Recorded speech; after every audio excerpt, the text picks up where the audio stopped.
वाहिगुरू जी का खालसा वाहिगुरू जी की फतेह। टीवी 84 ਦੇ ਸਾਰੇ ਦਰਸ਼ਕ ਤੇ ਸਰੋਤੇ ਜਿਹੜੇ ਸਾਡੇ ਨਾਲ ਇਸ ਵਕਤ ਨਾਰਥ ਅਮਰੀਕਾ ਚੋਂ ਜੁੜੇ ਹੋਏ ਆ ਜਾਂ ਫਿਰ ਸੋਸ਼ਲ ਮੀਡੀਆ ਤੇ ਰਾਹੀਂ ਸਾਨੂੰ ਦੁਨੀਆ ਭਰ ਦੇ ਵਿੱਚ ਦੇਖ ਰਹੇ ਆ, ਉਹਨਾਂ ਸਾਰਿਆਂ ਦਾ ਮੈਂ ਅਮਰਵੀਰ ਸਿੰਘ ਅੱਜ ਇਸ ਪ੍ਰੋਗਰਾਮ ਦੇ ਵਿੱਚ ਤਹਿ ਦਿਲੋਂ ਸਵਾਗਤ ਕਰਦਾ। ਵੀਅਰਸ, ਜਿਵੇਂ ਕਿ ਅਸੀਂ ਜਨਰਲੀ ਦੇਖਦੇ ਹਾਂ, ਗੱਲਬਾਤ ਕਰਦੇ ਹਾਂ ਕਿ ਜਦੋਂ ਤੋਂ ਨਰਿੰਦਰ ਮੋਦੀ ਦੀ ਸਰਕਾਰ ਹੋਂਦ ਦੇ ਵਿੱਚ ਆਈ ਹੈਗੀ ਹੈ, ਉਦੋਂ ਤੋਂ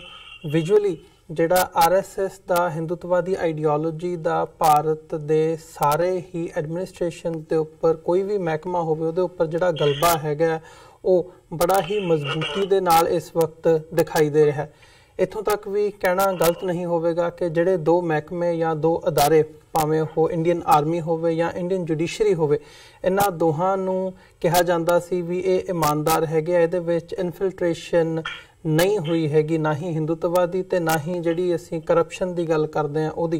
पर इस वक्त जिद्दां दा माहौल भारत दे विच बनिया होया, इंडिकेशनस जिहड़ियां ने ओह अदरवाइज साडे सामने नज़र आउंदियां ने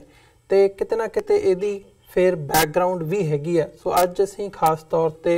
जिहड़ी हिंदुत्ववादी आइडियोलॉजी हैगी है उहदा गलबा इंडियन आर्मी दे उत्ते किन्ना को हैगा या किवें किस हद तक जिहड़ी इनफिल्ट्रेशन हैगी है वो हैगी है, इस बाबत असीं अज गलबात करांगे। इस सारी गलबात दे लई अज साडे नाल चंडीगढ़ तो सिख इतिहासकार डॉक्टर गुरदर्शन सिंह ढिल्लों साडे नाल फोन लाइन ते बने ने। नाल ही ये भी जानने की कोशिश करांगे कि इस सारे पार्ट दा जदों असीं देखदे हां तां चोणां दे विच खास तौर ते जदों हुण RSS ਦੀ बैकिंग दे नाल नरेंद्र मोदी ਦੀ ਸਰਕਾਰ ਹੋਂਦ ਦੇ ਵਿੱਚ ਹੈਗੀ ਹੈ ਤਾਂ 2019 ਦੀਆਂ ਚੋਣਾਂ ਦੇ ਉੱਤੇ ਕੀ ਇੰਪੈਕਟ ਪਵੇਗਾ ਤੇ ਆਉਣ ਵਾਲੇ ਸਮੇਂ ਦੇ ਵਿੱਚ ਜਿਹੜੀ ਇਹ ਸਾਰੀ ਲਾਈਨ ਹੈਗੀ ਹੈ ਇਹ ਕਿੱਧਰ ਤੱਕ ਜਾ ਸਕਦੀ ਹੈ। ਸੋ ਆਓ ਡਾਕਟਰ ਗੁਰਦਰਸ਼ਨ ਸਿੰਘ ਢਿੱਲੋਂ ਨਾਲ ਅੱਜ ਦੀ ਜਿਹੜੀ ਵਿਚਾਰ ਚਰਚਾ ਹੈਗੀ ਹੈ ਉਹਦੀ ਸ਼ੁਰੂਆਤ ਕਰਦੇ ਹਾਂ। ਜੀ ਡਾਕਟਰ ਢਿੱਲੋਂ, ਤੁਹਾਡਾ ਸਵਾਗਤ ਹੈ। ਵਾਹਿਗੁਰੂ ਜੀ ਕਾ ਖਾਲਸਾ ਵਾਹਿਗੁਰੂ ਜੀ ਕੀ ਫਤਿਹ ਜੀ। ਧੰਨਵਾਦ ਜੀ। ਧੰਨਵਾਦ ਜੀ। ਵਾਹਿਗੁਰੂ ਜੀ ਕਾ ਖਾਲਸਾ ਵਾਹਿਗੁਰੂ ਜੀ ਕੀ ਫਤਿਹ। ਤੁਹਾਡੇ ਸਰੋਤਿਆਂ ਨੂੰ ਸਤਿਕਾਰ ਸਹਿਤ ਵਾਹਿਗੁਰੂ ਜੀ ਕਾ ਖਾਲਸਾ ਵਾਹਿਗੁਰੂ ਜੀ ਕੀ ਫਤਿਹ। ਡਾਕਟਰ ਢਿੱਲੋਂ, ਸ਼ੁਰੂਆਤ ਕਰੀਏ। ਜਿਵੇਂ ਮੈਂ ਇੰਟਰੋਡਕਸ਼ਨ ਦੇ ਵਿੱਚ ਵੀ ਮੈਂਸ਼ਨ ਕੀਤਾ ਹੈ ਕਿ ਜਿਵੇਂ RSS ਦਾ ਜਿਹੜਾ ਗਲਬਾ ਹੈਗਾ ਉਹ ਇਸ ਵਕਤ ਫੌਜ ਦੇ ਉੱਤੇ ਵੀ ਕਾਫੀ ਹੱਦ ਤੱਕ ਨਜ਼ਰ ਆਉਂਦਾ ਹੈ। ਪਹਿਲਾਂ ਜੇ ਦੇਖਣਾ ਹੋਵੇ, ਪਹਿਲਾਂ ਨਹੀਂ ਸੀ ਹੁੰਦਾ ਕਿ ਜਿਹੜੇ ਫੌਜੀ ਮੁਖੀ ਹੈਗੇ ਆ, ਜਨਰਲ ਹੈਗੇ ਇਸ ਵਕਤ ਬਿਪਿਨ ਰਾਵਤ, ਉਹਨਾਂ ਨੇ ਕਿਵੇਂ ਇਸ ਵਕਤ ਉਹਨਾਂ ਦੀ ਜਿਹੜੀ ਬਿਆਨਬਾਜ਼ੀ ਹੈਗੀ ਆ ਉਹ ਜਿਹੜੇ ਸਿਵਲ ਮੈਟਰਸ ਹੈਗੇ ਆ ਪੋਲੀਟਿਕਸ ਦੇ ਵਿੱਚ ਆ ਕੇ ਉਸ ਲੈਵਲ ਤੇ ਆ ਕੇ ਵੀ ਜਿਹੜੀ ਬਿਆਨਬਾਜ਼ੀ ਹੈ ਉਹ ਕਰ ਰਹੇ ਨੇ, ਭਾਵੇਂ ਉਹ ਕਸ਼ਮੀਰ ਦੇ ਮਸਲੇ ਤੇ ਹੋਵੇ, ਪੰਜਾਬ ਦੇ ਬਾਰੇ ਵੀ ਉਹਨਾਂ ਨੇ ਬਿਆਨਬਾਜ਼ੀ ਕੀਤੀ ਹੈਗੀ ਹੈ ਤੇ ਕਿ ਪੰਜਾਬ ਦੇ ਵਿੱਚ ਟੈਰਰਿਜ਼ਮ ਨੂੰ ਵਾਪਸ ਰਿਵਾਈਵ ਕਰਨ ਦੀ ਕੋਸ਼ਿਸ਼ ਕੀਤੀ ਜਾ ਰਹੀ ਹੈ। ਇੱਦਾਂ ਹੀ ਜਦੋਂ ਅਸੀਂ ਪਾਕਿਸਤਾਨ ਦੇ ਹਵਾਲੇ ਨਾਲ ਦੇਖਦੇ ਹਾਂ ਉਹ ਸਾਨੂੰ ਨਜ਼ਰ ਆਉਂਦਾ। ਸੋ ਕੀ ਲੱਗਦਾ ਹੈ, ਕੀ ਸਮਝਦੇ ਹੋ ਕਿ ਇਸ ਵਕਤ ਜਿਹੜੀ ਭਾਰਤੀ ਫੌਜ ਹੈਗੀ ਹੈ ਉਹਦੇ ਵਿੱਚ ਵੀ ਹਿੰਦੂਤਵਾਦੀ ਜਿਹੜੀ ਆਈਡੀਓਲੋਜੀ ਹੈ ਉਹ ਘਰ ਕਰ ਚੁੱਕੀ ਹੈ ਜਾਂ ਕਿਸ ਹੱਦ ਤੱਕ ਇਨਫਿਲਟ੍ਰੇਸ਼ਨ ਨਜ਼ਰ ਆਉਂਦੀ ਹੈ ਇਸ ਵਕਤ? ਦੇਖੋ, ਗੱਲ ਇਹ ਆ, ਜਿਹੜੀਆਂ ਹਿੰਦੁਸਤਾਨ 'ਚ ਘੱਟ ਗਿਣਤੀਆਂ ਉਹਨਾਂ ਦਾ ਜਿਹੜਾ ਫੇਟ ਆ 1947 ਦੇ ਵਿੱਚ ਹੀ ਡਿਸਾਈਡ ਹੋ ਚੁੱਕਿਆ ਸੀ ਕਿ ਹਿੰਦੁਸਤਾਨ ਦੀਆਂ ਘੱਟ ਗਿਣਤੀਆਂ ਦੇ ਨਾਲ ਬਰਾਬਰਤਾ ਦੇ ਆਧਾਰ ਦੇ ਉੱਤੇ ਕਿਸੇ ਕਿਸਮ ਦੀ ਕੋਈ ਟ੍ਰੀਟਮੈਂਟ ਨਹੀਂ ਹੋਏਗਾ।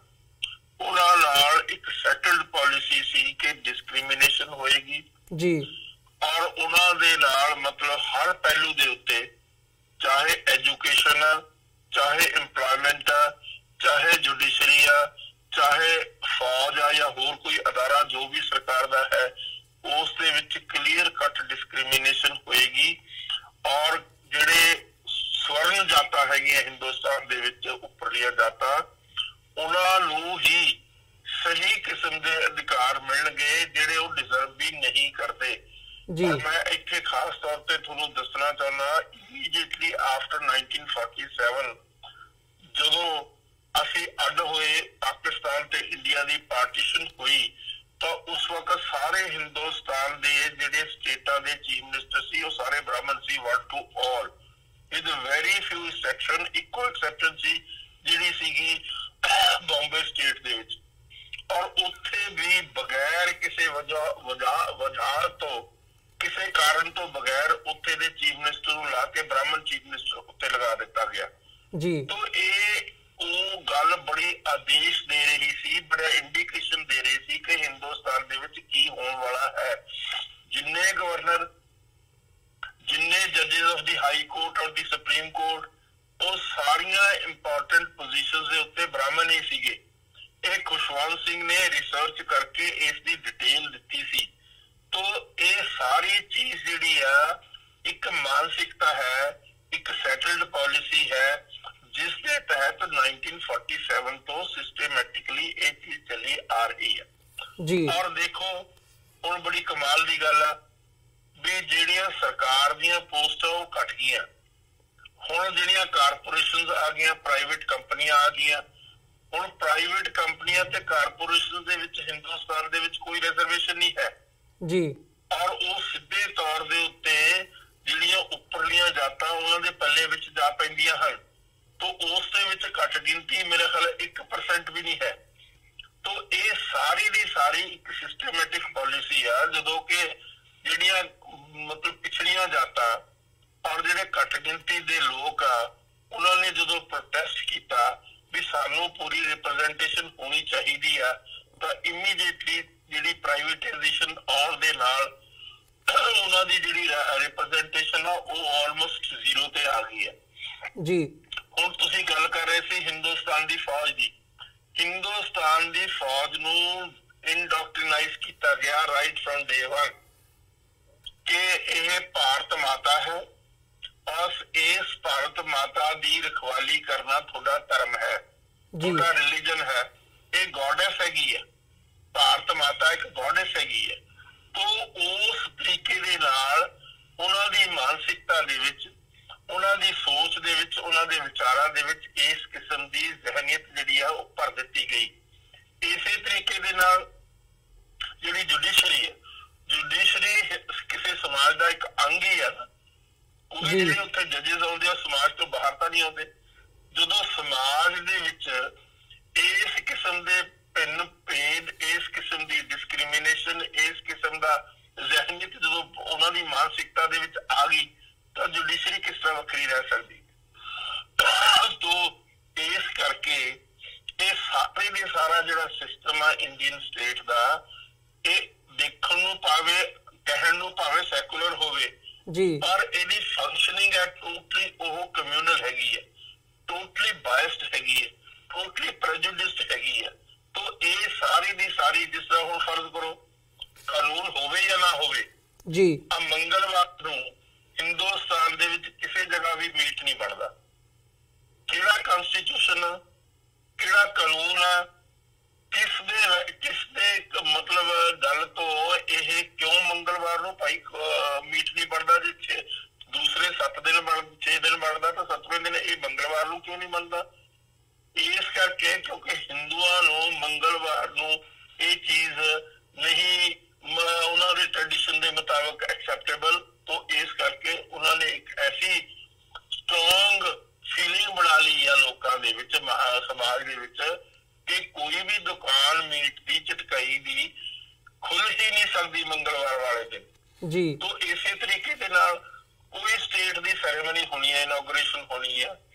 ਉਸ ਸੈਰੇਮਨੀ ਦੇ ਉੱਤੇ ਜਿਹੜੀ ਆ ਦੀਪ ਜਲਾਏ ਜਾਂਦੇ ਆ, ਜਿਹੜੇ ਮੰਤਰ ਪੜ੍ਹੇ ਜਾਂਦੇ ਆ, ਉਹ ਵੇਦਾਂ ਵਿੱਚ ਹੀ ਪੜ੍ਹੇ ਜਾਂਦੇ ਆ ਨਾ ਜੀ। ਇਹ ਸਾਰੀ ਦੀ ਸਾਰੀ ਜਿਹੜੀ ਫੰਕਸ਼ਨਿੰਗ ਆ ਸਟੇਟ ਦੀ, ਖਾਸ ਤੌਰ ਤੇ ਜਿਹੜੀ ਇੱਕ ਬੜੀ ਰਿਸਰਚ ਹੋਈ ਹੈ ਵੈਸਟ ਦੇ ਵਿੱਚ, ਜਿਸ ਰਿਸਰਚ ਦੇ ਮੁਤਾਬਕ ਜਿਹੜੀ ਵੈਸਟਰਨ ਕੰਟਰੀ ਸੀ ਉਹਨਾਂ ਨੇ ਜਦੋਂ ਰਸ਼ੀਆ ਦੇ ਖਿਲਾਫ ਲੜਾਈ ਸ਼ੁਰੂ ਕੀਤੀ, ਸੋਵੀਅਤ ਯੂਨੀਅਨ ਦੇ ਖਿਲਾਫ, ਉਹਨਾਂ ਨੇ ਕਿਹਾ ਵੀ ਸਾਨੂੰ ਜਿਹੜੀਆਂ ਥਿਓਕ੍ਰੇਸੀਜ਼ ਬਣਾ ਦੇਣੀਆਂ ਚਾਹੀਦੀਆਂ। ਤਾਂ ਡਿਬੇਟ ਹੋਈ ਵੈਸਟ ਦੇ ਵਿੱਚ, ਅਮਰੀਕਨ ਤੇ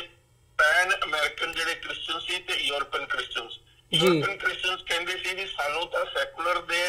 ਗਾਰਬ ਦੇ ਨੀਚੇ ਹੀ ਅਸੀਂ ਜਿਹੜੀਆਂ ਘੱਟ ਗਿਣਤੀਆਂ ਉਹਨਾਂ ਨੂੰ ਉਹਨਾਂ ਦੇ ਰਾਈਟ ਡਿਨਾਈ ਕਰ ਸਕਦੇ ਹਾਂ। ਇੱਕ ਸਟ੍ਰੈਟਜੀ ਹੈ, ਇੱਕ ਪੋਲਿਟਿਕਸ ਆ। ਉਹੀ ਐਗਜ਼ੈਕਟਲੀ ਮਾਡਲ ਜਿਹੜਾ ਸੀ ਉਹ ਨਹਿਰੂ ਨੇ ਹਿੰਦੁਸਤਾਨ ਦੇ ਵਿੱਚ ਇੰਟਰੋਡਿਊਸ ਕੀਤਾ। ਸੈਕੂਲਰਿਜ਼ਮ ਦਾ ਗਾਰਬ, ਪਰਦਾ ਸੈਕੂਲਰਿਜ਼ਮ ਦਾ ਹੈ, ਸਾਰੀ ਫੰਕਸ਼ਨਿੰਗ ਕਮਿਊਨਲਿਜ਼ਮ ਦੀ। ਤਾਂ ਸਟੇਟ ਦੀ ਇੱਕ ਫੀਚਰ ਹੈਗਾ ਕਿ ਸਟੇਟ ਮੈਜੋਰਟੀ ਕਮਿਊਨਿਟੀ ਦੇ ਸਿੰਬਲਸ ਇੰਬਾਈਬ ਕਰ ਲੈਂਦੀ ਹੈ, ਚਾਹੇ ਉਹ ਦੇਖਣ ਨੂੰ, ਕਹਿਣ ਨੂੰ, ਲਿਖਣ ਨੂੰ ਸੈਕੂਲਰਿਜ਼ਮ ਹੋਵੇ। ਜਿਸ ਤਰ੍ਹਾਂ ਮੈਂ ਤੁਹਾਨੂੰ 2-3 ਮਿਸਾਲਾਂ ਦੇ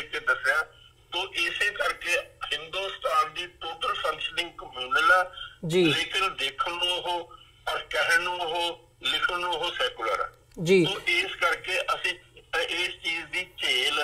ਸਹਿੰਦੇ ਆ ਰਹੇ ਹਾਂ, ਅੱਜ ਦੇ ਨਹੀਂ, since 1947 ਤੋਂ ਜੀ। ਡਾਕਟਰ ਟਿਵਾਣਾ, ਜਿਵੇਂ ਤੁਸੀਂ ਥਿਓਰੈਟੀਕਲੀ ਗੱਲ ਕੀਤੀ ਹੈ, ਜੇ ਫੈਕਟਸ ਦੇ ਆਧਾਰ ਦੇ ਉੱਤੇ ਦੇਖਣਾ ਹੋਵੇ ਤਾਂ ਜਦੋਂ ਅਸੀਂ ਥੋੜਾ ਜਿਹਾ ਜੇ ਬੈਕਗਰਾਉਂਡ ਦੇ ਵਿੱਚ ਵੀ ਜਾ ਕੇ ਗੱਲ ਕਰਨੀ ਹੋਵੇ ਇਹ ਫੌਜ ਤੇ RSS ਹਿੰਦੂਤਵਾਦ ਦੇ ਨੈਕਸਸ ਦੀ, ਤਾਂ ਜਦੋਂ ਮੁੰਬਈ ਅਟੈਕਸ ਹੋਏ ਆ ਉਦੋਂ ਵੀ ATS ਦੇ ਜਿਹੜੇ ਚੀਫ ਸੀਗੇ ਉਹਨਾਂ ਦੀ ਮੌਤ ਇਸੇ ਦੇ ਨਾਲ, ਇਸੇ ਨੈਕਸਸ ਦੇ ਨਾਲ ਜੋੜੀ ਜਾਂਦੀ ਹੈ। ਫਿਰ ਜਦੋਂ ਅਸੀਂ ਲਿਟੇ ਦੀ ਗੱਲ ਕਰਦੇ ਹਾਂ ਉਹਦੀ ਟ੍ਰੇਨਿੰਗ ਇਸੇ ਨਾਲ ਜੋੜੀ ਜਾਂਦੀ ਹੈ ਕਿ ਫੌਜ ਨੇ ਕੀਤੀ ਹੈਗੀ ਹੈ। ਫਿਰ ਸਮਝੌਤਾ ਐਕਸਪ੍ਰੈਸ ਦੇ ਵਿੱਚ ਕਰਨਲ ਪੁਰੋਹਿਤ ਹੋਣ, ਸਾਧਵੀ ਪ੍ਰਗਿਆ ਹੋਵੇ, ਇਹਨਾਂ ਦੇ ਜਿਹੜੇ ਨਾਮ ਆਉਂਦੇ ਹੈਗੇ ਆ ਉਹ ਸਾਰਾ ਇਸੇ ਨੈਕਸਸ ਦੇ ਨਾਲ ਜੁੜਦਾ ਹੈਗਾ। ਸੋ ਜਦੋਂ ਅਸੀਂ ਫੈਕਟਸ ਦੇ ਆਧਾਰ ਤੇ ਗੱਲ ਕਰਦੇ ਹੈਗੇ ਆ ਤਾਂ ਕਿੰਨੀ ਕੁ ਡੀਪ ਰੂਟਸ ਨਜ਼ਰ ਆਉਂਦੀਆਂ ਨੇ ਕਿ ਫੌਜ ਦੇ ਵਿੱਚ ਜਿਹੜੀ ਆਈਡੀਓਲੋਜੀ ਇਸ ਵਕਤ ਚੱਲ ਰਹੀ ਹੈ ਉਹ ਹਿੰਦੂਤਵਾਦੀ ਹੀ ਚੱਲ ਰਹੀ ਹੈ, ਤੇ ਉਹਦੇ ਬਿਹਾਈਂਡ ਕੀ ਏਜੰਸੀਜ਼ ਕੰਮ ਕਰ ਰਹੀਆਂ ਨੇ ਇੰਡੀਆ ਦੀਆਂ? ਏਜੰਸੀਜ਼ ਵੀ ਕੰਮ ਕਰ ਰਹੀਆਂ। ਲੋਕਾਂ ਦੀ ਮਾਨਸਿਕਤਾ ਜਿਹੜੀ ਆ ਇਸ ਕਿਸਮ ਦੀ ਉਹਨਾਂ ਨੂੰ ਐਜੂਕੇਸ਼ਨ ਦਿੱਤੀ ਗਈ,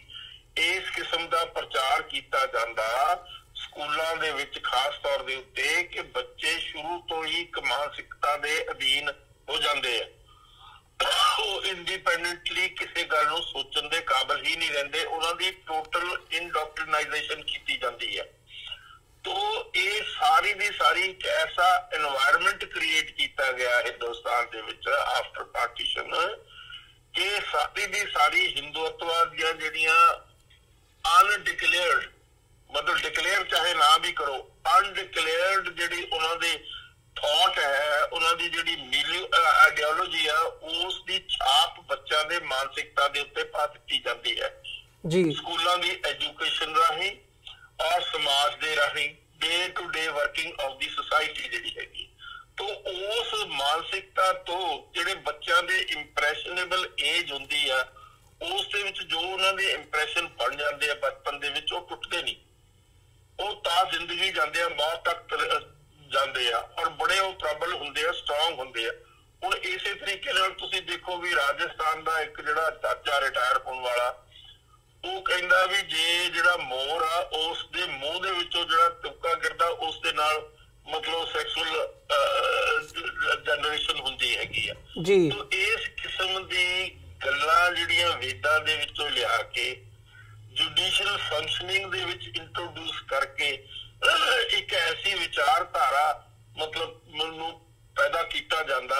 ਜਿਸ ਵਿਚਾਰਧਾਰਾ ਦੇ ਬੜੇ ਡੀਪਰ ਰਿਪਰਕਸ਼ਨਸ ਹੁੰਦੇ ਆ, ਲਾਈਫ ਲੌਂਗ ਉਸ ਦੇ ਰਿਪਰਕਸ਼ਨ ਹੁੰਦੇ ਆ, ਡੇ ਟੂ ਡੇ ਲਾਈਫ ਦੇ ਵਿੱਚ ਉਹ ਸਾਰੀਆਂ ਚੀਜ਼ਾਂ ਦੇਖੀਆਂ ਜਾ ਸਕਦੀਆਂ ਜੀ। ਤੋ ਇਹ ਚਾਹੇ ਸਰਕਾਰ ਦਾ ਕੋਈ ਫੰਕਸ਼ਨ ਹੋਵੇ, ਜੇ ਸੈਕੂਲਰ ਸਰਕਾਰ ਆ ਤਾਂ ਉਸ ਦੇ ਉੱਤੇ ਰਿਲੀਜੀਅਸ ਫੰਕਸ਼ਨ ਕਿਸ ਤਰ੍ਹਾਂ ਕੀਤਾ ਜਾਂਦਾ, ਜੇ ਕੋਈ ਇਨੋਗ੍ਰੇਸ਼ਨ ਹੁੰਦੀ ਆ, ਚਾਹੇ ਕਿਸੇ ਬਿਲਡਿੰਗ ਦੀ ਇਨੋਗ੍ਰੇਸ਼ਨ ਕਰੋ, ਕਿਸੇ ਬ੍ਰਿਜ ਦੀ ਕਰੋ, ਕਿਸੇ ਸੜਕ ਦੀ ਕਰੋ, ਉੱਥੇ ਉਸੇ ਤਰੀਕੇ ਨਾਲ ਜੋਤਾਂ ਜਗਾ ਕੇ ਮੰਤਰ ਪੜ੍ਹ ਕੇ ਉਸ ਦੀ ਇਨੋਗ੍ਰੇਸ਼ਨ ਕੀਤੀ ਜਾਂਦੀ ਹੈ। ਤੋ ਇਹ ਸਾਰੀ ਦੀ ਸਾਰੀ ਚੀਜ਼ ਅਸੀਂ ਡੇ ਟੂ ਡੇ ਜ਼ਿੰਦਗੀ ਦੇ ਵਿੱਚ ਇਸ ਚੀਜ਼ ਨੂੰ ਦੇਖਦੇ ਹਾਂ, ਲੇਕਿਨ ਹੁਣ ਇਹ ਇੰਨੀ ਇੰਪੋਰਟੈਂਟ ਤੇ ਇੰਨੀ ਹੋ ਗਈ ਆ, ਸਾਡੀ ਸਮਾਜ ਦਾ ਪਾਰਟ ਹੋ ਗਿਆ ਕਿ ਅਸੀਂ ਇਸ ਦੇ ਉੱਤੇ ਬਹੁਤਾ ਕਿੰਤੂ ਪਰੰਤੂ ਕਰਦੇ ਵੀ ਨਹੀਂ ਜੀ। ਤੁਸੀਂ ਫੌਜ ਦੀ ਗੱਲ ਕੀਤੀ ਸੀ, ਸਾਨੂੰ ਪਤਾ 1984 ਦੇ ਵਿੱਚ ਜਦੋਂ ਦਰਬਾਰ ਸਾਹਿਬ ਦੇ ਉੱਤੇ ਹਮਲਾ ਹੋਇਆ ਫੌਜ ਦਾ, ਤਾਂ ਉੱਥੇ ਕਿਸ ਤਰੀਕੇ ਦੇ ਨਾਲ ਲੋਕਾਂ ਨੂੰ ਮਤਲਬ ਪਕੜ ਕੇ ਉਹਨਾਂ ਦੇ ਉੱਤੇ ਐਸਾ ਜ਼ੁਲਮੋ ਸਿਤਮ ਕੀਤਾ ਗਿਆ, ਜੇ ਉਹਨਾਂ ਨੇ ਪਾਣੀ ਮੰਗਿਆ ਤਾਂ ਉਹਨਾਂ ਨੂੰ ਪਾਣੀ ਪੀਣ ਨੂੰ ਨਹੀਂ ਦਿੱਤਾ ਗਿਆ। ਮਹੀਨਾ ਜੂਨ ਦਾ ਜੀ। ਇਹ ਸਾਰੀਆਂ ਦੀਆਂ ਸਾਰੀਆਂ ਜਿਹੜੀਆਂ ਹਰਕਤਾਂ ਹੈਗੀਆਂ ਇਹ ਉਸ ਮਾਨਸਿਕਤਾ ਦਾ ਹੀ ਉਭਾਰ ਹੈ, ਜਿਹੜੀ ਮਾਨਸਿਕਤਾ ਦੇ ਨਾਲ ਸਿੱਖਾਂ ਪ੍ਰਤੀ, ਮੁਸਲਮਾਨਾਂ ਪ੍ਰਤੀ, ਸਿੱਖਾਂ ਦੀ ਵਿਚਾਰਧਾਰਾ ਪ੍ਰਤੀ, ਸਿੱਖਾਂ ਦੇ ਧਰਮ ਪ੍ਰਤੀ, ਸਿੱਖਾਂ ਦੇ ਸਿਧਾਂਤਾਂ ਪ੍ਰਤੀ ਇੱਕ ਨਫ਼ਰਤ ਪੈਦਾ ਕੀਤੀ ਗਈ ਹੈ ਔਰ ਉਸ ਨਫ਼ਰਤ ਦਾ ਪ੍ਰੋਜੈਕਸ਼ਨ ਜਿਹੜਾ ਹੈ ਉਹ ਡੇ ਟੂ ਡੇ ਲਾਈਫ ਦੇ ਵਿੱਚ ਦੇਖਿਆ ਜਾਂਦਾ ਹੈ ਜੀ। ਤੋ ਇਸ ਕਰਕੇ ਮਤਲਬ ਹੁਣ ਦੇਖੋ ਮੌਬ ਲਿੰਚਿੰਗ ਹੁੰਦੀ ਹੈ, ਇੱਕ ਸਿੱਖ ਬੱਚਿਆਂ ਦੀ ਵੀ ਹੋਈ, ਉੱਥੇ ਕਿਸੇ ਜਗ੍ਹਾ ਯੂਪੀ ਦੇ ਵਿੱਚ ਉਹ ਬੈਠੇ ਸੀ, ਉੱਥੇ ਦੋ ਮੁੰਡੇ ਸਿਗਰਟਾਂ ਪੀ ਕੇ ਉਹਨਾਂ ਦੇ ਉੱਤੇ ਉਹ ਸਿੱਟ ਰਹੇ ਸੀ, ਧੂਆਂ ਸਿੱਟ ਰਹੇ ਸੀ, ਤਾਂ ਉਹਨਾਂ ਨੇ ਥੋੜਾ ਜਿਹਾ ਆਬਜੈਕਸ਼ਨ ਕੀਤਾ ਤਾਂ ਉਹਨਾਂ ਉਹਨਾਂ ਨੂੰ ਵਿਚਾਰਿਆਂ ਨੂੰ ਰੋਂਦ ਕੇ ਮਾਰ ਦਿੱਤਾ, ਬੱਚੇ ਨੂੰ, ਇਕੱਲੇ ਘਰ ਦਾ ਬੱਚਾ ਸੀ। ਇਸੇ ਤਰੀਕੇ ਦੀ ਮੌਬ ਲਿੰਚਿੰਗ ਅਸੀਂ ਦੇਖਦੇ ਹਾਂ ਆਲਮੋਸਟ ਡੇਲੀ, ਜਿਹੜੀਆਂ ਮੁਸਲਮਾਨਾਂ ਦੇ ਉੱਤੇ ਉਹਨਾਂ ਦੇ ਉੱਤੇ ਗੁਨਾਹ ਲਾ ਕੇ ਵੀ ਇਸ ਨੇ ਗਊ ਦਾ ਮਾਸ ਲਈ ਜਾ ਰਿਹਾ, ਆਹ ਕਰੀ ਜਾ ਰਿਹਾ, ਉਹ ਕਰੀ ਜਾ ਰਿਹਾ, ਉਹਨਾਂ ਨੂੰ ਮਤਲਬ ਮੌਬ ਲਿੰਚਿੰਗ ਦੇ ਨਾਲ ਹੀ ਮਾਰਿਆ ਜਾ ਰਿਹਾ। ਤੋ ਇਹ ਸਾਰੀ ਦੀ ਸਾਰੀ ਮਾਨਸਿਕਤਾ ਉਸ ਚੀਜ਼ ਦਾ ਉਭਾਰ ਹੈ। ਔਰ ਉਹਨਾਂ ਲੋਕਾਂ ਨੂੰ ਜਿਹੜੇ ਦੋਸ਼ੀ ਆ ਉਹਨਾਂ ਲਈ ਲੱਖਾਂ ਕਰੋੜਾਂ ਰੁਪਏ ਵਾਲੰਟੀਅਰਲੀ ਜਮ੍ਹਾਂ ਕੀਤੇ ਜਾਂਦੇ ਆ, ਲੋਕ ਫੰਡ ਭੇਜਦੇ ਆ ਉਹਨਾਂ ਦੀ ਪ੍ਰੋਟੈਕਸ਼ਨ ਦੇ ਲਈ, ਉਹਨਾਂ ਦੇ ਮੁਕੱਦਮਿਆਂ ਦੇ ਲਈ, ਉਹਨਾਂ ਦੇ ਪਰਿਵਾਰਾਂ ਦੇ ਲਈ ਜੀ। ਇਹ ਸਾਰੀ ਦੀ ਸਾਰੀ ਗੱਲ ਜਿਹੜੀ ਆ ਸ਼ਰੇਆਮ ਹੋ ਰਹੀ ਆ ਬਗੈਰ ਕਿਸੇ ਹੀਲ ਹੁਜਤ ਤੋਂ। ਜੇ ਕੋਈ ਦੋਸ਼ੀ ਘੱਟ ਗਿਣਤੀ ਵਾਲਾ ਸਿੱਖ ਆ ਜਾਂ ਮੁਸਲਮਾਨ ਆ ਜਾਂ ਹੋਰ ਆ ਕੋਈ ਈਸਾਈ ਆ, ਉਸ ਦੇ ਉੱਤੇ ਤਾਂ ਇਤਨਾ ਜ਼ੁਲਮੋ ਸਿਤਮ ਕੀਤਾ ਜਾਂਦਾ ਕਿ ਉਹਨੂੰ ਮਾੜੀ ਮੋਟੀ ਰੋਟੀ ਪਾਣੀ ਕੱਪੜਾ ਪਹੁੰਚਾਉਣ ਦੀ ਵੀ ਜਿਹੜੀ ਆ ਕਵਾਇਤ ਨਹੀਂ ਹੋ ਸਕਦੀ। ਲੇਕਿਨ ਦੂਜੇ ਪਾਸੇ ਉਹਨਾਂ ਦੇ ਫੰਡ, ਉਹਨਾਂ ਦੇ ਅਕਾਊਂਟ ਖੁਲਾ ਕੇ ਹਜ਼ਾਰਾਂ ਲੱਖਾਂ ਕਰੋੜਾਂ ਰੁਪਈਆ ਉਹਨਾਂ ਦੇ ਨਾਂ ਦੇ ਉੱਤੇ ਜਮ੍ਹਾਂ ਕੀਤਾ ਜਾਂਦਾ। ਇਹ ਸਾਰੀ ਦੀ ਸਾਰੀ ਚੀਜ਼ ਸੈਂਕੜੇ ਵਕੀਲ, ਤੁਸੀਂ ਸਮਝੌਤਾ ਐਕਸਪ੍ਰੈਸ ਦੀ ਗੱਲ ਕੀਤੀ ਆ, ਇਹਨਾਂ ਦੇ ਦੋਸ਼ੀਆਂ ਨੂੰ ਡਿਫੈਂਡ ਕਰਨ ਦੇ ਲਈ ਅਦਾਲਤਾਂ ਦੇ ਵਿੱਚ ਦਰਜਨਾਂ ਤੇ ਸੈਂਕੜੇ ਜਿਹੜੇ ਵਕੀਲ ਜਾਂਦੇ, ਇੱਕ ਜਾਂ ਦੋ ਜਾਂ ਤਿੰਨ ਵਕੀਲ ਨਹੀਂ ਜਾਂਦੇ ਜੀ। ਤੋਂ ਪ੍ਰਭਾਵ ਦਿੱਤਾ ਜਾਂਦਾ ਜੁਡੀਸ਼ਰੀ ਨੂੰ ਵੀ ਜੇ ਤੁਸੀਂ ਇਸ ਕਿਸਮ ਦੀ ਕੋਈ ਗੱਲ ਗਲਤ ਕੀਤੀ ਜਿਸ ਦੇ ਨਾਲ ਇਹਨਾਂ ਨੂੰ ਸਜ਼ਾ ਹੋਏਗੀ ਤਾਂ ਤੁਹਾਨੂੰ ਤੁਹਾਡੇ ਨਾਲ ਇਹ ਵਿਹਾਰ ਹੋਏਗਾ ਕਿ 100-150 ਵਕੀਲ ਬਾਹਰ ਖੜਾ ਔਰ ਉਹਨਾਂ ਦੀ ਹਮਾਇਤ ਵਿੱਚ ਖੜਾ, ਜਿਹੜੇ ਗੁਨਾਹਗਾਰ ਆ ਜਿਨ੍ਹਾਂ ਨੇ 60-70 ਨਿਰਦੋਸ਼ ਲੋਕਾਂ ਦਾ ਕਤਲ ਕੀਤਾ ਬੰਬ ਚਲਾ ਕੇ ਸਮਝੌਤਾ ਐਕਸਪ੍ਰੈਸ ਦੇ ਵਿੱਚ ਜੀ, ਉਹਨਾਂ ਨੂੰ ਮਤਲਬ ਡਿਫੈਂਡ ਕਰਨ ਲਈ ਸੈਂਕੜੇ ਵਕੀਲ ਜਾਂਦੇ ਅਦਾਲਤਾਂ ਦੇ ਵਿੱਚ। ਇਹ ਪ੍ਰਭਾਵ ਦੇਣ ਲਈ ਜੁਡੀਸ਼ਰੀ ਨੂੰ ਤੇ ਸਮਾਜ ਨੂੰ ਵੀ ਇਹ ਨਿਰਦੋਸ਼ ਆ ਔਰ ਇਹਨਾਂ ਦੀ ਅਸੀਂ ਡਿਫੈਂਸ ਖੁੱਲੇ ਤੌਰ ਤੇ ਉੱਤੇ ਕਰਾਂਗੇ, ਉਸ ਦੇ ਚ ਸਾਨੂੰ ਕੋਈ ਸ਼ਰਮ ਨਹੀਂ, ਸਾਨੂੰ ਕੋਈ ਹਿਆ ਨਹੀਂ। ਤੋ ਇਹ ਸਾਰੀ ਦੀ ਸਾਰੀ ਇੱਕ ਪ੍ਰਭਾਵ ਦੇਣ ਵਾਲੀ ਸਾਈਕੋਲੋਜੀਕਲ ਕਿਸਮ ਦਾ ਐਕਸਪ੍ਰੈਸ਼ਨ ਆ। ਤੋ ਇਸੇ ਤਰੀਕੇ ਨਾਲ ਜਿਹੜਾ ਜਨਰਲ ਰਾਵਤ ਆ ਉਹ ਜੇ ਕੋਈ ਗੱਲ ਕਰ ਰਿਹਾ ਤਾਂ ਉਸ ਦੇ ਪਿੱਛੇ ਇੱਕ ਸੋਚ ਹੈ, ਉਸ ਦੇ ਪਿੱਛੇ ਇੱਕ ਵਿਚਾਰਧਾਰਾ ਹੈ, ਉਸ ਵਿਚਾਰਧਾਰਾ ਜਾਂ ਉਸ ਸੋਚ ਦਾ ਹੀ ਪ੍ਰੋਜੈਕਸ਼ਨ ਕਰ ਰਿਹਾ ਔਰ ਖੁੱਲੇ ਆਮ ਉਹ ਪੋਲੀਟੀਕਲ ਸਟੇਟਮੈਂਟਾਂ ਦੇ ਰਿਹਾ ਜਨਰਲ ਰਾਵਤ। ਇਸੇ ਤਰੀਕੇ ਦੀ ਅਮਰਿੰਦਰ ਸਿੰਘ ਨੇ ਸਟੇਟਮੈਂਟ ਦਿੱਤੀ ਉਹ ਮੇਜਰ ਗੋਗਾਈ ਦੇ ਹੱਕ ਦੇ ਵਿੱਚ ਜੀ। ਤੋ ਇਸ ਕਿਸਮ ਦੀ ਜਿਹੜੀ ਮਾਨਸਿਕਤਾ ਹੈ ਉਹ ਘੱਟ ਗਿਣਤੀਆਂ ਦੇ ਲੋਕਾਂ ਦੇ ਵਿੱਚ ਵੀ ਜਾ ਚੁੱਕੀ ਹੈ ਕਿ ਅਸੀਂ ਤਾਂ ਇਸ ਜਿਹੜੀ ਸਾਡੀ ਮਾਤਾ ਹੈ, ਜਿਹੜੀ ਸਾਡੀ ਮਾਤਾ, ਉਸਨੂੰ ਅਸੀਂ ਬਚਾਉਣਾ, ਗੋਡੈਸ ਹੈ ਜਿਹੜੀ ਸਾਡੀ ਭਾਰਤ ਮਾਤਾ ਜਿਹੜੀ ਹੈਗੀ ਆ। ਮੈਂ ਕਈ ਵਾਰੀ ਆਪਣੀਆਂ ਕਿਤਾਬਾਂ ਵਿੱਚ ਲਿਖ ਕੇ ਇਹ ਕਹਿ ਚੁੱਕਿਆ ਕਿ ਸਿੱਖਾਂ ਨੂੰ ਭੁਲੇਖਾ ਨਹੀਂ ਹੋਣਾ ਚਾਹੀਦਾ ਕਿ ਉਹ ਇਸ